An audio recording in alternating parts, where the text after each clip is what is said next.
വയനാട്ടിലെ മുണ്ടക്കൈയിൽ വീണ്ടും ഉരുൾപൊട്ടൽ ഭീഷണി.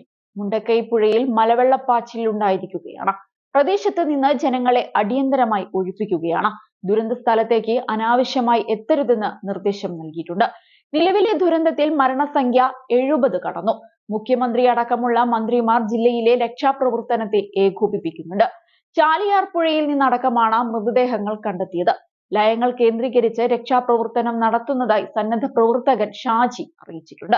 NDRFന്റെ ശ്രദ്ധയിൽ നിരവധി ലയങ്ങൾ കൊണ്ടുവന്നിട്ടുണ്ടെന്നും അദ്ദേഹം പറഞ്ഞു. ചൂരൽമലയിൽ രക്ഷാപ്രവർത്തനം പുരോഗമിക്കുന്നുണ്ടെങ്കിലും മുണ്ടക്കൈയിലേക്ക് ഇതുവരെ രക്ഷാപ്രവർത്തകർക്ക് വലിയ തോതിലെത്താൻ സാധിച്ചിട്ടില്ല.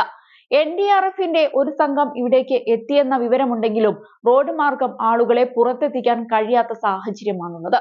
അതേസമയം ദുരന്തത്തിൽ മരിച്ചവരുടെ മൃതദേഹങ്ങൾ 5 ഇടങ്ങളിലായിട്ടാണ് സൂക്ഷിച്ചു വെച്ചിരിക്കുന്നത്.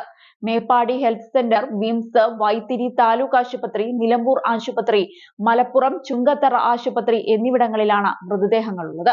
മേപ്പാടി ഹെൽത്ത് സെന്ററിൽ എത്തിച്ച 40 മൃതദേഹങ്ങളിൽ 21 പേരെ മാത്രമാണ് തിരിച്ചറിഞ്ഞതെന്നാണ് റിപ്പോർട്ടുകൾ പറയുന്നത്. അതേസമയം വയനാട് ജില്ലയിൽ ഉരുൾപൊട്ടലിന്റെ പശ്ചാത്തലത്തിൽ സംസ്ഥാനത്ത് വിവിധ കൺട്രോൾ റൂമുകൾ പ്രവർത്തനം തുടങ്ങി. പരിക്കേറ്റ് ചികിത്സയിൽ കഴിയുന്നവർക്ക് രക്തം ആവശ്യമുണ്ട്.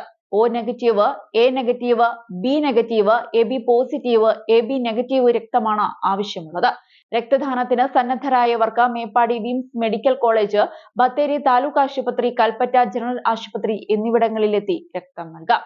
അതേസമയം NHM state mission director Jeevan ബാബുവിന്റെ നേതൃത്വത്തിൽ ആരോഗ്യവകുപ്പിന്റെ പ്രവർത്തനങ്ങൾ പ്രാദേശികമായി ഏകോപിപ്പിക്കുമെന്ന് മന്ത്രി വീണ ജോർജ് അറിയിച്ചു. ആരോഗ്യവകുപ്പ് director doctor KJ Reena, additional director doctor Reetha, NHM state program manager doctor Bijoy തുടങ്ങിയവരും ഈ സംസ്ഥാനതല സംഘത്തിലുണ്ടാകും. ആരോഗ്യവകുപ്പ് മന്ത്രിയുടെ ഓഫീസിലും ആരോഗ്യവകുപ്പ് ഡയറക്ടറേറ്റിലും കൺട്രോൾ റൂമുകൾ ആരംഭിച്ചു. വയനാട് ഉരുൾപൊട്ടലിന്റെ സാഹചര്യത്തിൽ വയനാട് മാത്രമല്ല സമീപ ജില്ലകളായ മലപ്പുറം, കോഴിക്കോട് തുടങ്ങിയ വടക്കൻ ജില്ലകളിലും ശ്രദ്ധ കേന്ദ്രീകരിക്കാൻ ആരോഗ്യവകുപ്പ് മന്ത്രി വീണ ജോർജ് നിർദ്ദേശം നൽകിയിട്ടുണ്ട്. ആശുപത്രികളിൽ അധിക സൗകര്യങ്ങൾ ഒരുക്കും. വയനാട് അധികമായി ആരോഗ്യ പ്രവർത്തകരെ നിയോഗിക്കണം. കോഴിക്കോട് മെഡിക്കൽ കോളേജിൽ നിന്നും കണ്ണൂരിൽ നിന്നുമുള്ള ടീം പുറപ്പെട്ടിട്ടുണ്ട്. സംസ്ഥാന വ്യാപകമായി ലീവിലുള്ള ആരോഗ്യ പ്രവർത്തകർ അടിയന്തരമായി തിരികെ ജോലിയിൽ പ്രവേശിക്കാൻ നിർദ്ദേശം നൽകിയിരിക്കുകയാണ് മന്ത്രി. മരുന്നുകളും മറ്റുപകരണങ്ങളും അധികമായി എത്തിക്കാൻ KMSEL-ന് നിർദ്ദേശവും നൽകിയിട്ടുണ്ട്. പോസ്റ്റ്മോർട്ടം നടപടികൾ ആരംഭിച്ചു. കനിവ് 108 ആംബുലൻസുകൾ ഉൾപ്പെടെ അധികമായി എത്തിക്കും. മലയോര മേഖലയിൽ ഓടാൻ കഴിയുന്ന 108ന്റെ റാപ്പിഡ് ആക്ഷൻ മെഡിക്കൽ യൂണിറ്റുകളും സ്ഥലത്തേക്ക് അയക്കാൻ നിർദ്ദേശം നൽകിയിരിക്കുകയാണ് മന്ത്രി. ആശുപത്രികളുടെ സൗകര്യങ്ങൾ അനുസരിച്ച് പ്ലാൻ തയ്യാറാക്കി പ്രവർത്തനങ്ങൾ ഏകോപിപ്പിക്കും. ആവശ്യമെങ്കിൽ താൽക്കാലിക ആശുപത്രികൾ സജ്ജമാക്കും. അധിക മോർച്ചറി സൗകര്യങ്ങൾ ഒരുക്കും. ക്യാമ്പുകളിലെ പ്രവർത്തനങ്ങളും ശ്രദ്ധിക്കാൻ മന്ത്രി നിർദ്ദേശം നൽകിയിരിക്കുകയാണ്.